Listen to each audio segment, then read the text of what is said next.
Hola, muy buenas a todos. En esta videoclase vamos a continuar con la teoría del capítulo 18.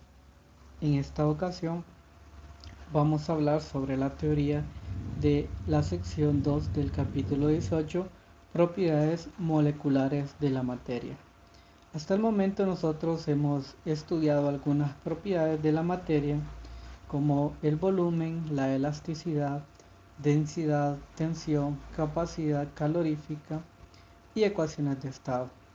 Pero ahora queremos estudiar a mayor detalle cuál es la relación entre el comportamiento, tanto en volumen o a nivel macroscópico, como la estructura molecular. Ahora vamos a comenzar con un análisis general de la estructura molecular de la materia y luego vamos a desarrollar el modelo cinético molecular para un gas ideal. Y vamos a obtener para este modelo molecular la ecuación de estado y una expresión para la capacidad calorífica. Bueno, entonces para comenzar vamos a hablar primero cómo son las interacciones de las moléculas. Por ejemplo, acá yo tengo un esquema donde por acá yo tengo dos moléculas. Entonces las moléculas interactúan por fuerzas electromagnéticas. Entonces, por ejemplo, si yo tengo acá dos moléculas y están separadas una distancia r, entonces la fuerza de interacción de estas moléculas vendría a ser o vendría dada por esta gráfica que tenemos por acá. La gráfica roja que tenemos por acá es la fuerza de interacción entre moléculas y la gráfica azul que tengo por acá es la energía potencial. Vamos a ver también más adelante cuando estudiemos electricidad, veremos cuáles son, cómo es que interactúan dos cargas, por ejemplo, dos átomos o dos electrones o dos protones. Entonces vamos a ver cuando veamos los campos electromagnéticos.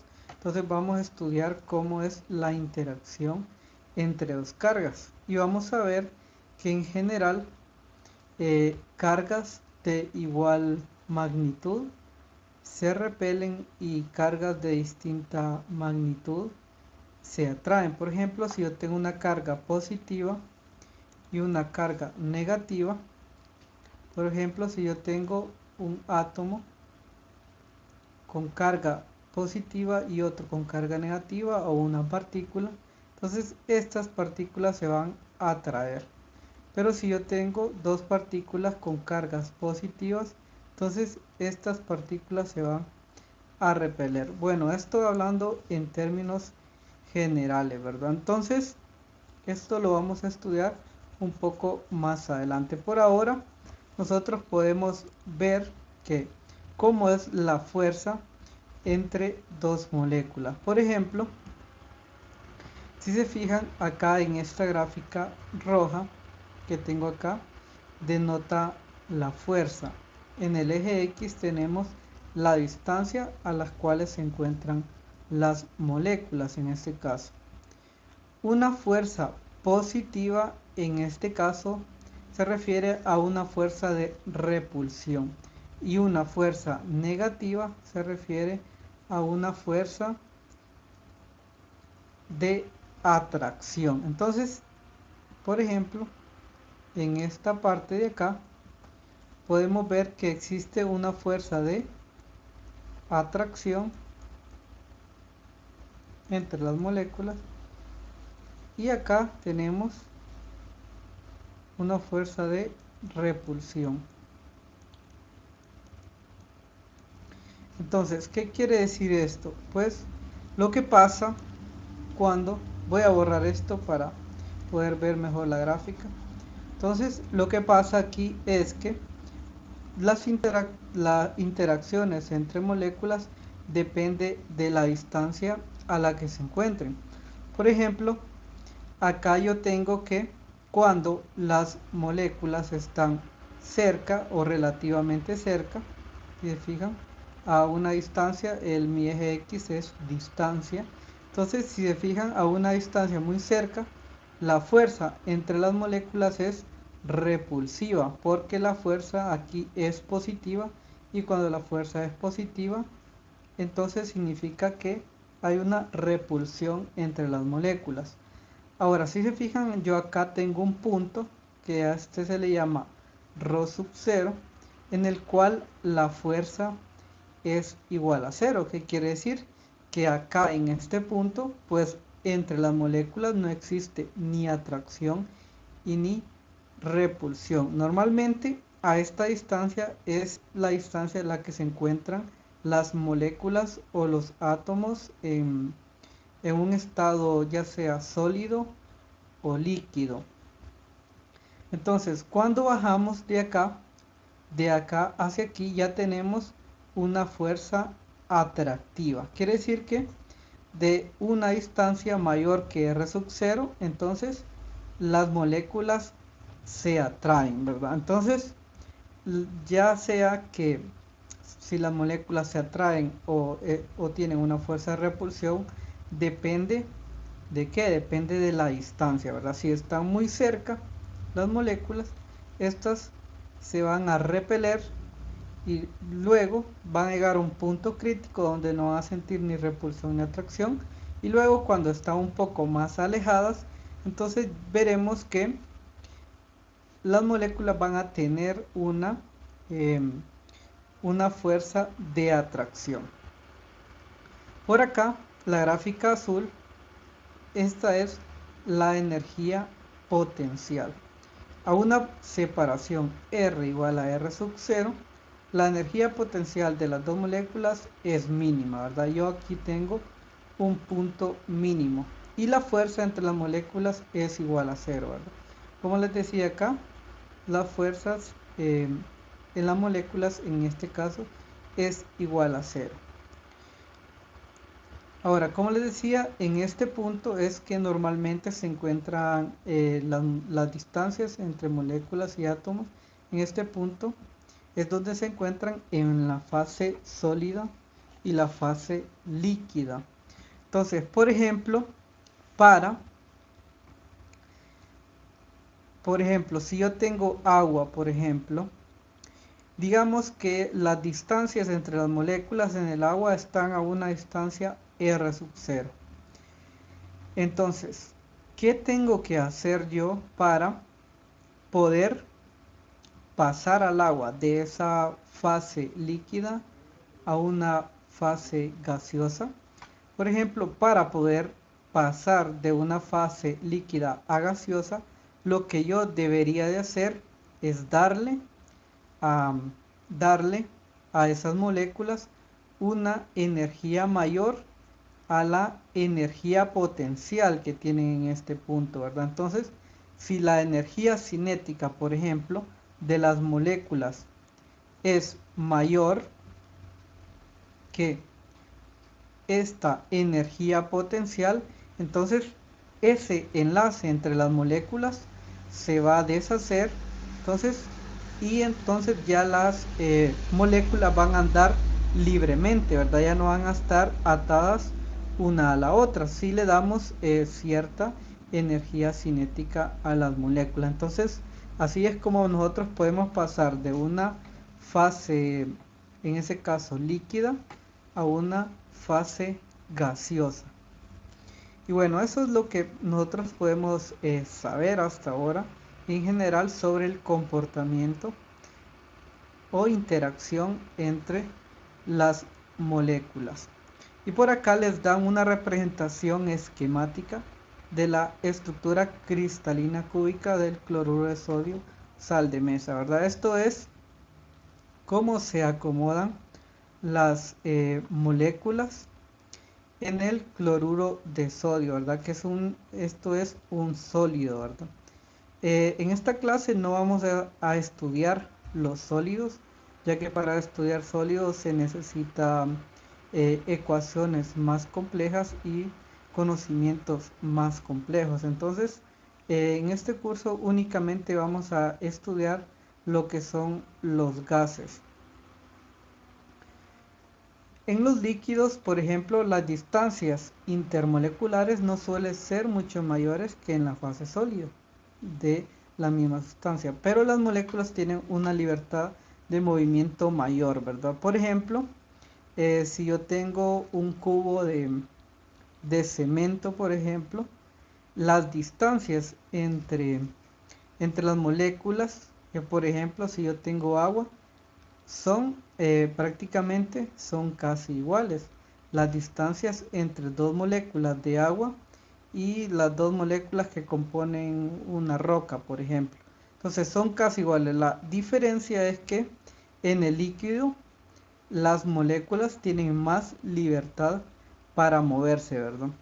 Que por ejemplo en un sólido.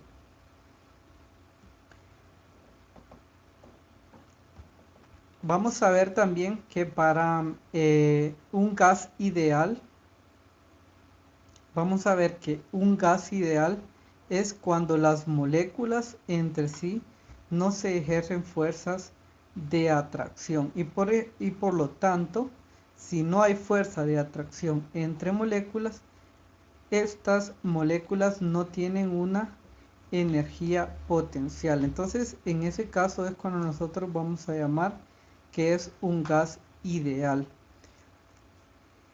Y las moléculas también solo van a viajar, van a estar viajando en línea recta y pueden chocar. Digamos, si yo tengo una molécula por acá, otra por acá, otra por acá, otra por acá, otra por acá. Entonces, por ejemplo, una molécula puede chocar con la otra y luego se puede desviar, chocar con la otra, etcétera, etcétera. También otra característica de un gas ideal es que vamos a tomar a las moléculas como que fueran un punto infinitesimal. Entonces quiere decir que no tienen diámetro. Solo vamos a tomar a las moléculas como que son puntos. Y también vamos a decir que la distancia entre molécula y molécula es mucho mayor, por ejemplo, al tamaño mismo de las moléculas. Y así vamos a decir que son las características que tiene un gas ideal.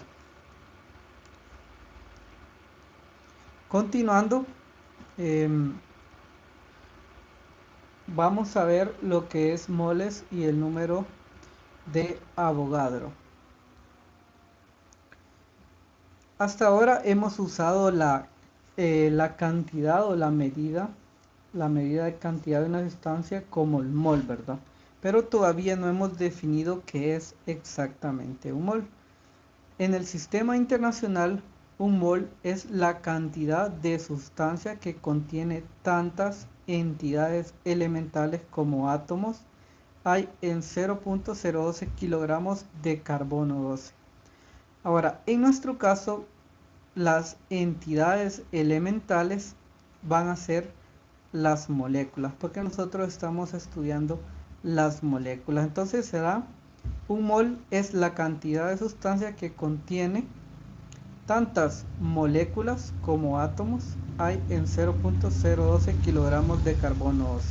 Bueno, esta es la definición de lo que es un mol. Y el carbono 12 es un isótopo del carbono.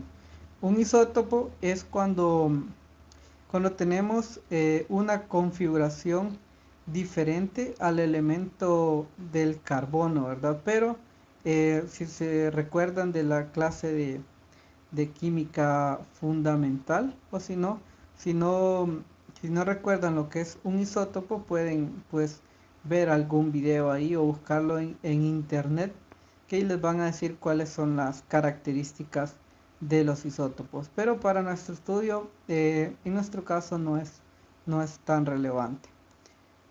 Solo es la manera en cómo definen la cantidad de mol. Lo que sí vamos a definir es el número de moléculas en un mol. Y a este número de moléculas se le conoce como el número de Avogadro. Y se denota por N sub A. y el valor numérico actual es 0.021, etcétera, por 10 a la 23 moléculas por mol. Quiere decir que hay 6.0221 por 10 a la 23 moléculas en un mol, ¿verdad? Y también vamos a decir que la masa molar M de un compuesto es la masa de un mol. Entonces nosotros podríamos decir que la masa molar, o sea, la masa que tiene un mol, es el número de Avogadro por la masa que tiene una molécula, ¿verdad? Porque esto prácticamente me está dando el número de moléculas por mol. Y si yo lo multiplico por la masa que tiene una molécula, entonces esto me va a dar la masa molar de un compuesto, que es la masa de un mol, ¿verdad? Listo, entonces para esta sección tenemos que tomar en cuenta estas definiciones.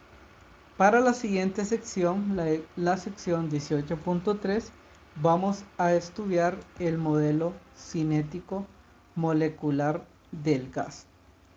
El objetivo de cualquier teoría molecular de la materia es comprender las propiedades macroscópicas de la materia en términos de su estructura y comportamiento atómico y molecular, ¿verdad? Entonces, por ejemplo, acá lo que nosotros deseamos es saber algunas propiedades macroscópicas de un gas, por ejemplo, pero estudiando el comportamiento atómico o molecular del gas mismo.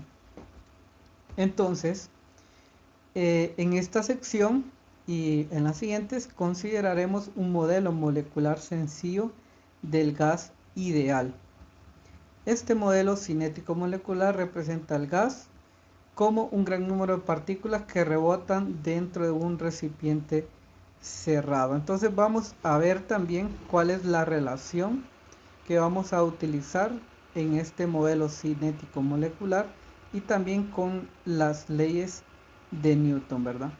Y por acá tenemos algunas suposiciones que vamos a hacer para poder trabajar con este modelo cinético molecular. Por ejemplo, un recipiente con volumen B contiene un número muy grande n de moléculas idénticas y cada una con masa m. Bueno, esta es una suposición, como lo dice el nombre, ¿verdad? Son suposiciones porque no todas las moléculas son idénticas y no todas las moléculas tienen exactamente la misma masa. Pero por ahora vamos a tomar esa suposición. La segunda suposición es: las moléculas se comportan como partículas puntuales. Su tamaño es pequeño en comparación con la distancia media entre las partículas. Como les mencionaba anteriormente, por ejemplo, si yo tengo un gas por acá o una sustancia, entonces el tamaño de las moléculas será mucho menor que la distancia entre moléculas. Entonces esa va a ser otra suposición. Y las moléculas pues pueden chocar entre sí, ¿verdad? Las moléculas están en constante movimiento. Las moléculas chocan ocasionalmente con las paredes de un recipiente y estos choques son perfectamente elásticos. Como lo estudiábamos en física 100, los choques elásticos son los que se dan cuando no hay pérdida en la energía cinética, ¿verdad? Por último, las paredes del recipiente son perfectamente rígidas y con masa infinita, o sea que las paredes no se mueven. Entonces, ¿qué es lo que vamos a tener? Por ejemplo, si yo tengo acá una pared de un recipiente, por ejemplo, yo puedo tener acá, puedo decir que este sea un cilindro,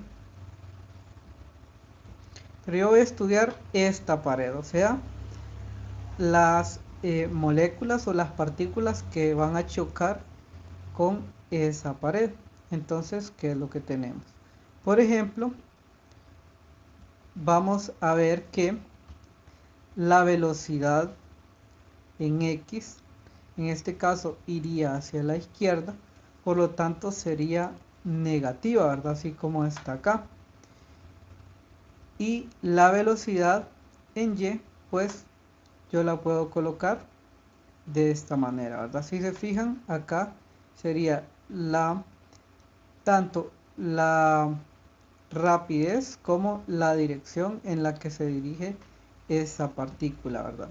Ahora, una vez que ha rebotado esa partícula, si se fijan, la velocidad en X va a cambiar su magnitud, pero la velocidad en Y seguirá teniendo la misma magnitud, ¿verdad? Que apunta hacia abajo y acá también apunta hacia abajo. Al contrario, en X, perdón, aquí apunta hacia la izquierda y aquí apunta hacia la derecha. Entonces son cosas que nosotros vamos a considerar para poder desarrollar las ecuaciones. Colisiones y presión de gas. Ahora, como les había mencionado en una clase anterior, las moléculas o las partículas ejercen fuerzas sobre las paredes de un recipiente o de cualquier objeto. Y este es el origen de la presión del gas, ¿verdad? Si yo tengo, por ejemplo, un cilindro con gas,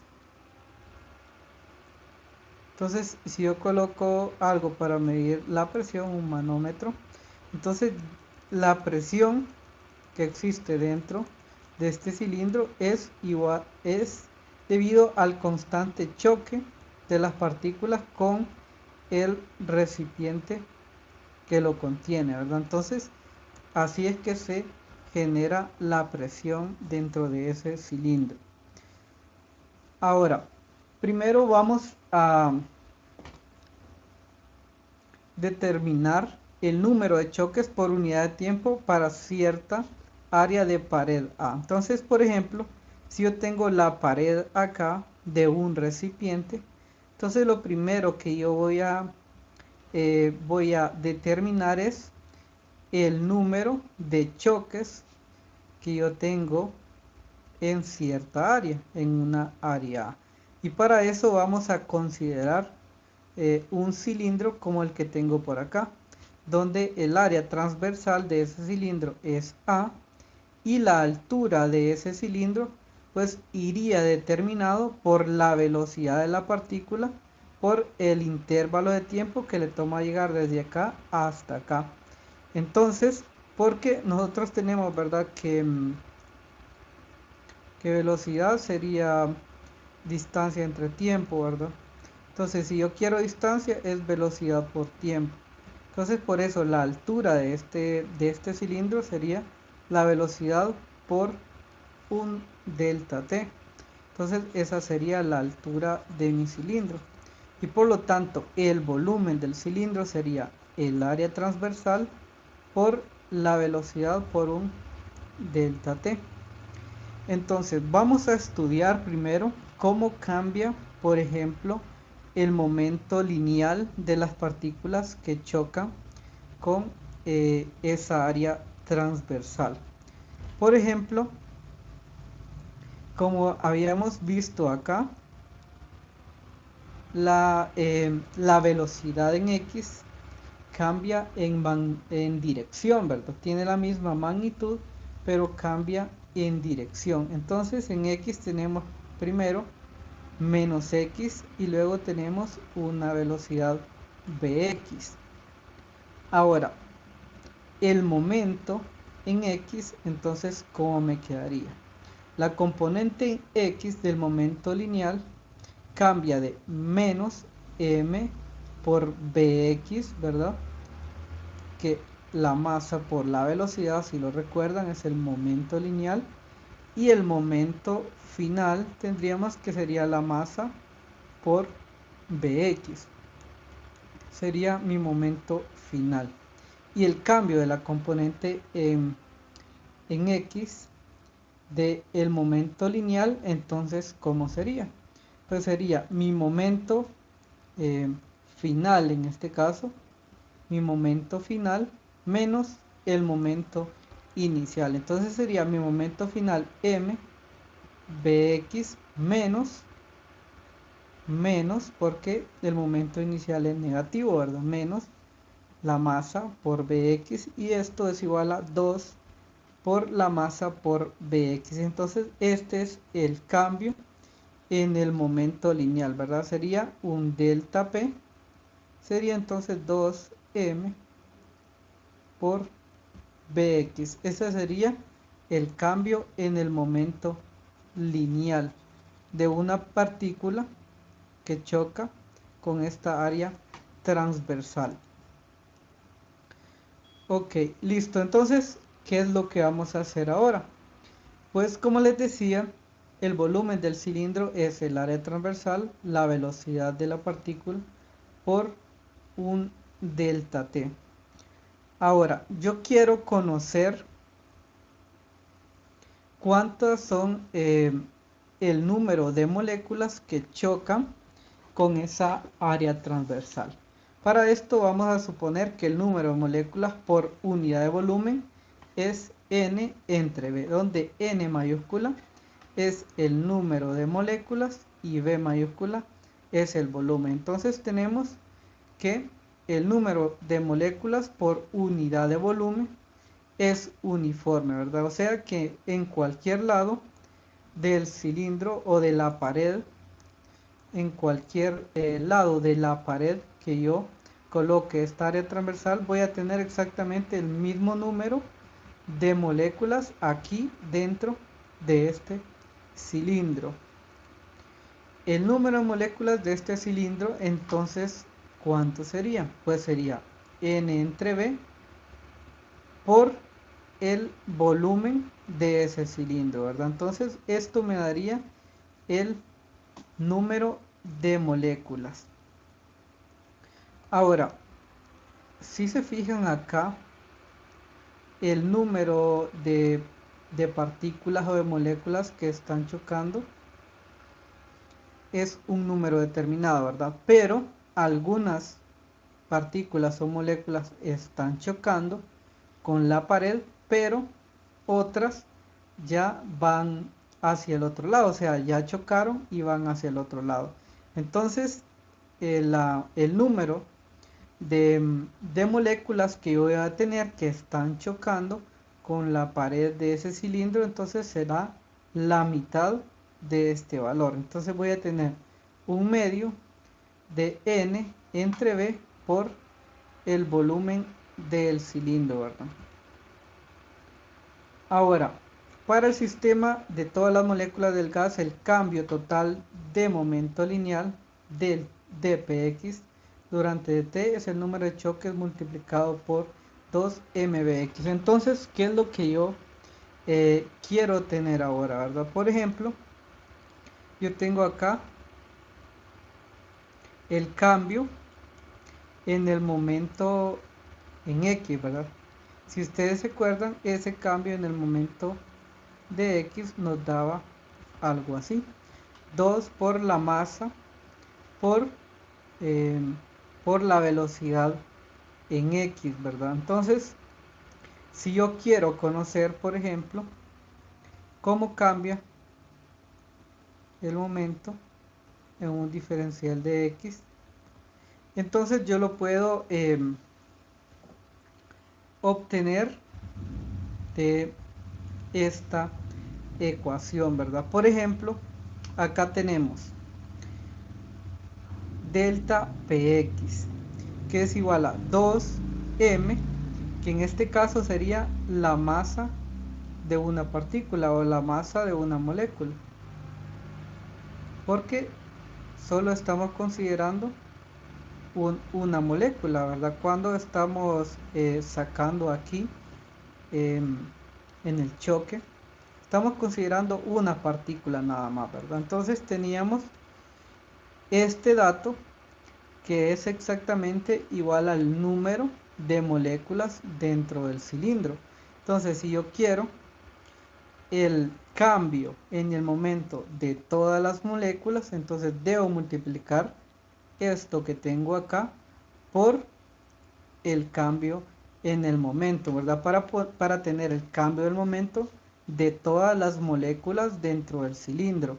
Entonces voy a tener un medio de NB a Vx delta T por 2m Vx, que es el cambio en el momento lineal.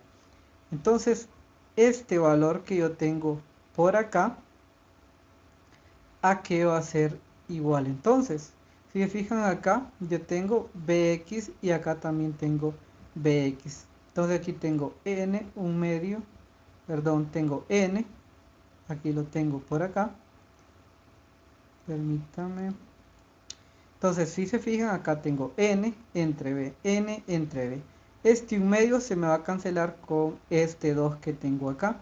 Y tengo la velocidad en x al cuadrado por acá, la masa de una molécula por delta t.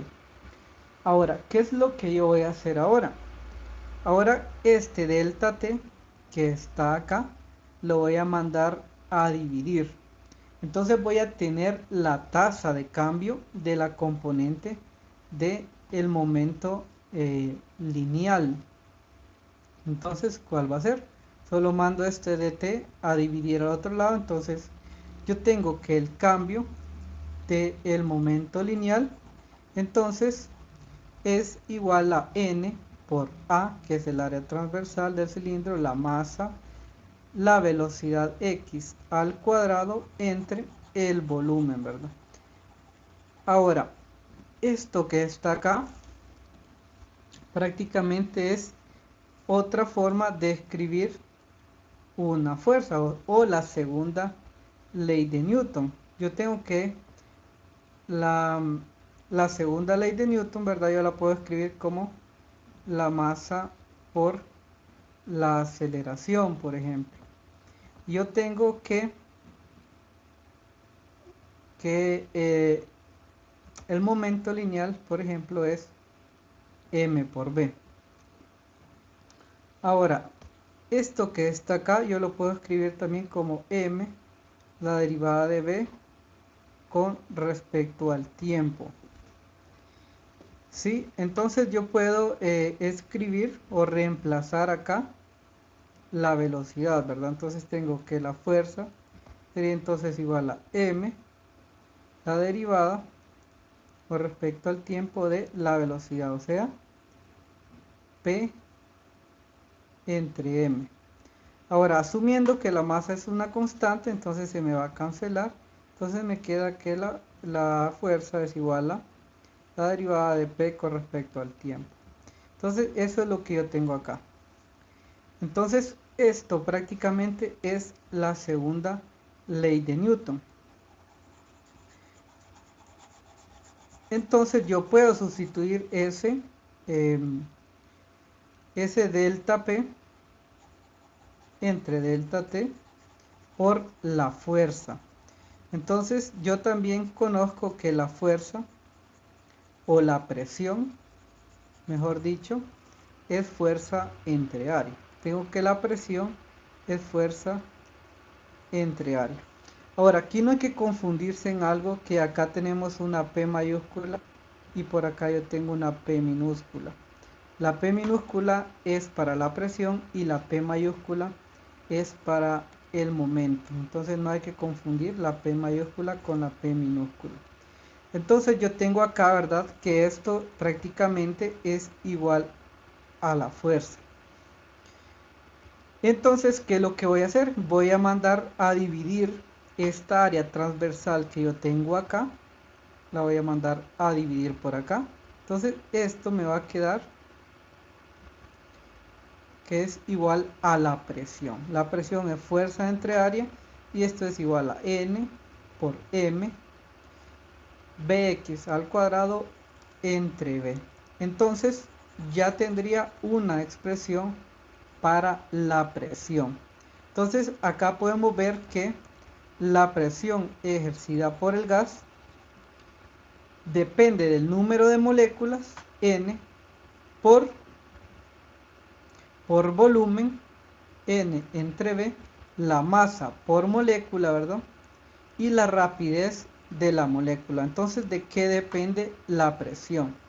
Entonces, como dice acá, ¿verdad? Depende de cuántas moléculas hayan en un recipiente. Por ejemplo, si yo tengo un cilindro por acá, entonces la presión que se le ejerce a las paredes de este, de este cilindro, entonces va a depender de cuántas moléculas hay adentro. Entre más moléculas haya, ¿verdad? La presión va a ir aumentando. También depende de la velocidad que tenga cada molécula y también depende de la masa, ¿verdad? Entonces aquí podemos ver que entre mayor es el número de moléculas acá, mayor va a ser la presión. Entre mayor es la masa, también mayor será la presión. Y entre mayor sea la velocidad, pues también podemos ver que es mayor la presión, ¿verdad? Entonces ya tenemos una ecuación que nos describe la presión en términos microscópicos o características microscópicas de una molécula. Ok, y para finalizar vamos a hablar sobre la presión y energías cinéticas moleculares. Por ejemplo, yo sé que en un cilindro no solo tengo las velocidades en X. Por ejemplo, yo en un cilindro yo puedo tener una molécula que está moviendo en este sentido, en este sentido, en este sentido. Por ejemplo, si yo tengo X, Y, Z por acá.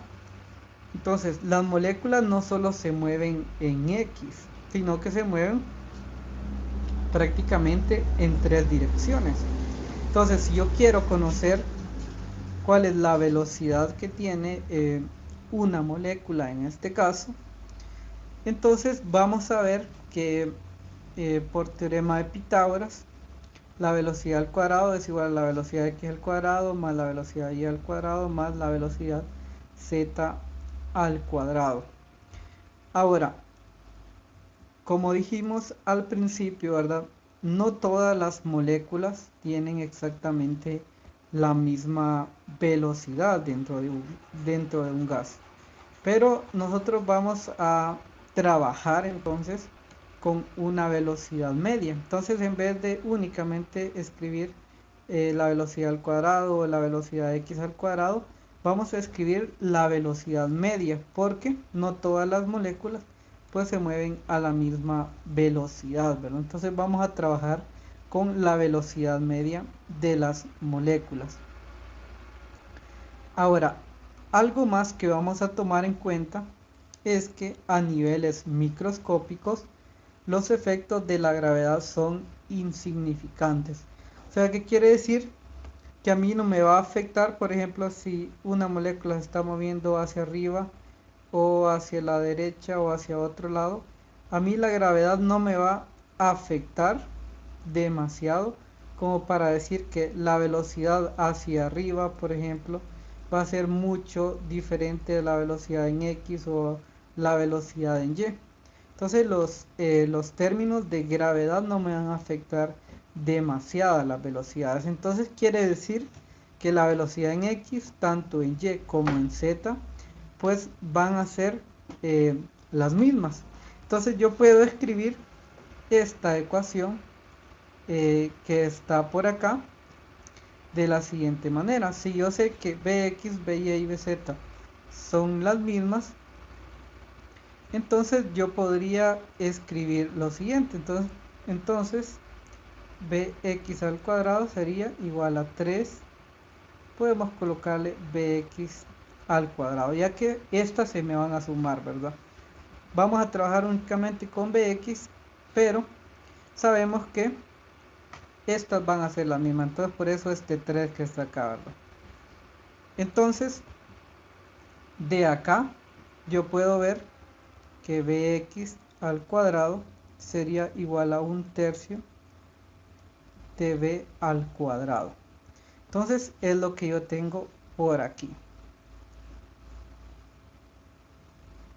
Esta ecuación que yo tengo por acá. Aquí me faltó colocarle media, ¿verdad? Porque estamos trabajando con velocidades medias. Entonces, esta es la expresión que tengo por acá y que la vamos a utilizar en la ecuación 18.11. Que la ecuación 18.11 pues fue la última ecuación que nosotros dedujimos aquí, ¿verdad? Para la presión. Ahora, ¿qué es lo que voy a hacer con la ecuación 18.11? Que voy a mandar a multiplicar el volumen al lado izquierdo. Entonces me va a quedar la presión por el volumen. Entonces tengo que la presión por el volumen, voy a borrar acá. Entonces tengo que la presión por el volumen, ¿a qué sería igual? Entonces sería igual a 1/3 de el número de moléculas, la masa de la molécula, velocidad al cuadrado media. Ahora, este 1/3 que está acá, que es lo que yo hice, pues que yo sustituí acá bx al cuadrado por 1/3 de b al cuadrado, ¿verdad? Entonces ya no voy a trabajar con bx al cuadrado, sino que con 1/3 de b al cuadrado, ¿verdad? Por la deducción que hicimos aquí.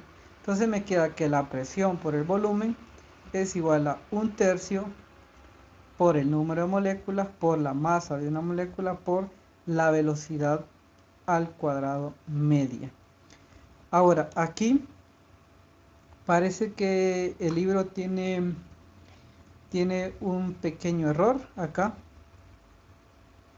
porque yo lo que tengo acá es PB y yo tengo 1/3 de N M P al cuadrado velocidad media.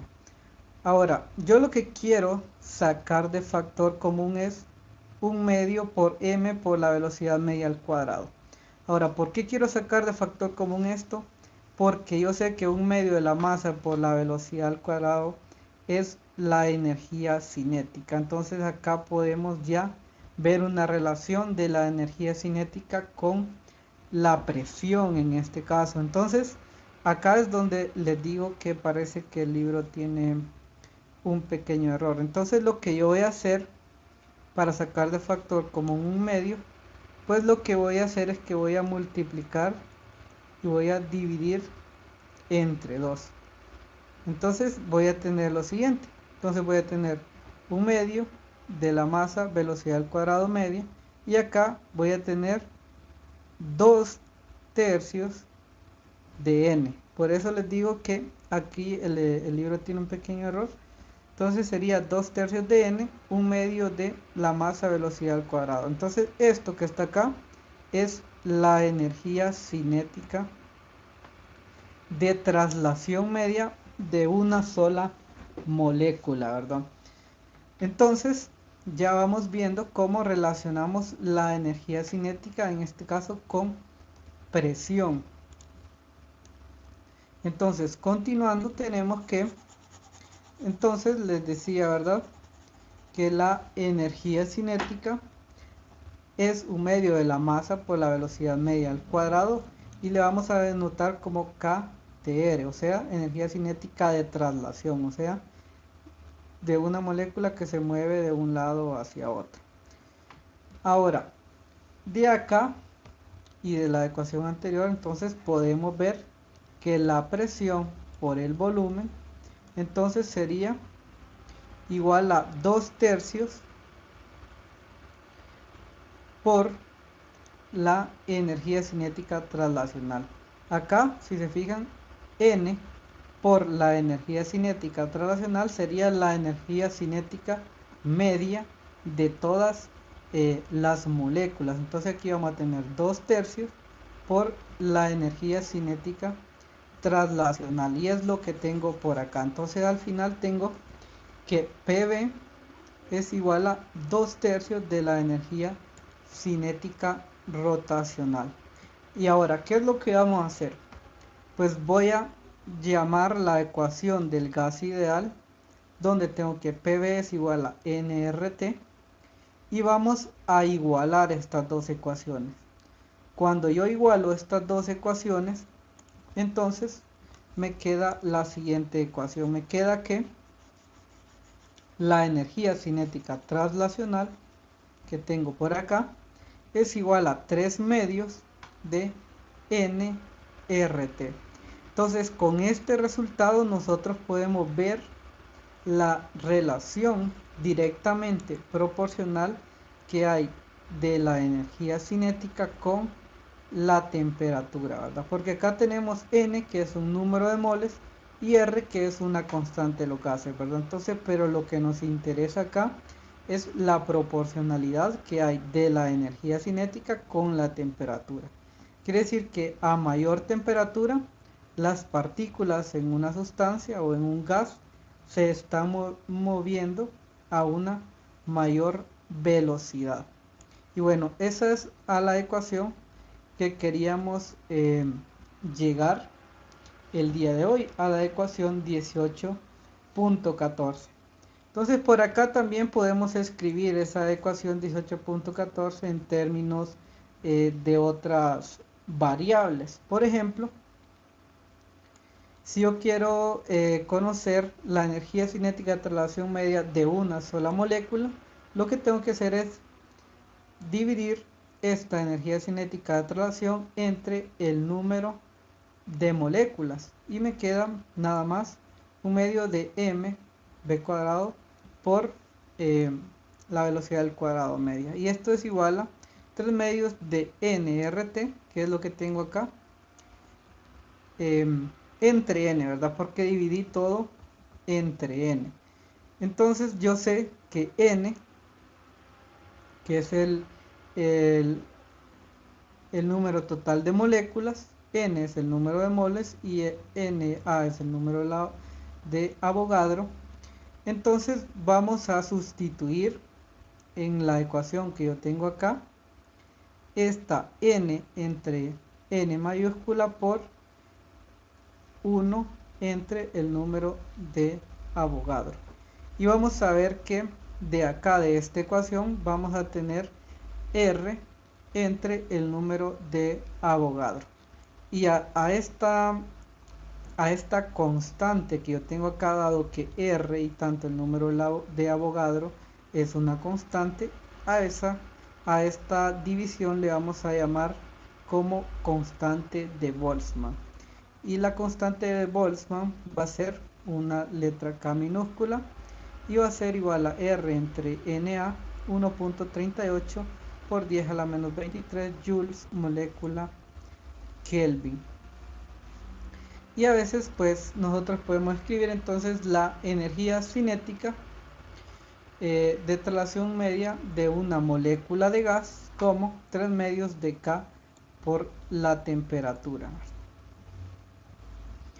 También nosotros, si queremos, podemos escribir la ecuación para un gas ideal en términos de la constante de Boltzmann. Entonces nos quedaría que PV es igual a N mayúscula, número de moléculas, constante de Boltzmann, por la temperatura, ¿verdad? Esa es otra manera alternativa para escribir la ecuación de los gases ideales. Y bueno, por acá vamos a dejar la teoría del día de hoy para no extenderlos demasiado. En la siguiente clase pues vamos a comenzar a realizar algunos ejercicios.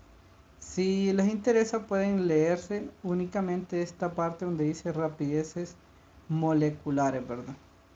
Y bueno, por acá concluiríamos la clase teórica del día de hoy.